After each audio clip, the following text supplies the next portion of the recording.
HTI ru'yah global jo. Entahlah tidak danyo yang mantap danyo. Kecuali bila nak urang hisap. Nya ru'yah global memang kadang-kadang wujud hilal tapi kementingkan ru'yah. Sebab beno dunia memang mungkin juga wujud ru'yah.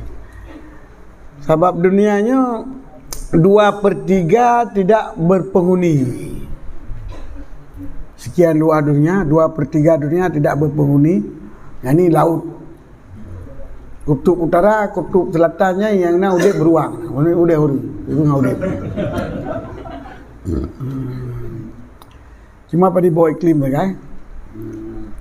Nanti timur barat. Jadi kemungkinan juga ru'yah global itu betul pada bodohnya. Tetapi wujud hilal ji adalah UBO. UBO dah di mata orang. Maka ana sesuai dengan hadis. Sebab yang maksud dengan hadis ru'yah arti mungkin ru'yah. Sedangkan tibit bulan di atas mata orang bacut. Sedangkan sinar mata orang lebih kuat daripada cahaya budi cahaya mata orang. Cahaya mata orang kami pepa tu. Harap mungkin ada. Lagi tak ke pun tak ke bawa pui. Anda jalan ke. Jadi kitanya HTI yang kita muat. Lantaran pegangannya adalah ru'yah global. Cuma menyona ahli hisab kitanya. Pisang, hana. Sebab menyona ahli hisab kitanya tetap pemerintah kat icok atas ahli hisab. Walaupun ketentuannya tinggal. Mana cara pemerintah kitanya? Sebab pemerintah kitanya cara mengisbatkan ru'yah lantaran hisab tidak boleh.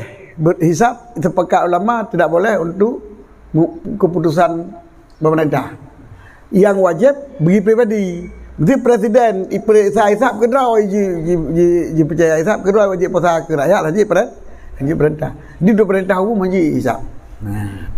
Maka sistem isbat ru'yah bagitanya adalah 20 hisab ru'yah ikut. Hisab ru'yah. Hisab 4 penduduk bulan, posisi bulan mungkin dia puhan adanya hisab. Bila kaji hisab lagi nyai pegat laju bawa kalender puasa haji lagi hasil hisab. Di Rabu bulan kena lebon derajat. Yang berarti puasa rohame. Malam Rabu bulan kena lebon derajat, puasa roh nyai tulis hisab. Tetapi ketentuannya malam ame ya kalau bulan lam.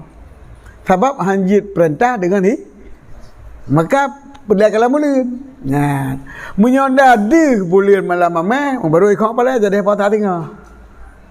Kat sesuai dengan kalender. Tetapi apabila handa bulan malam yang tepat ada ikut hana ikut pala juga hana jadi puasa tengah. Pada hana ikut pala kalender mungkin insakiyah ke batia. Berarti 1 Ramadan pada imsakiyah jadi 0 Ramadan. Baik kedua berusaha. Tapi yang jadi kejadian biasa ada. Bagai si tajai pedihnya wallah alam. Ya itu kita juga. Ini pedih mengata tu lagi hisab nyan home. Jadi kesimpulan baik tak ikut DTI.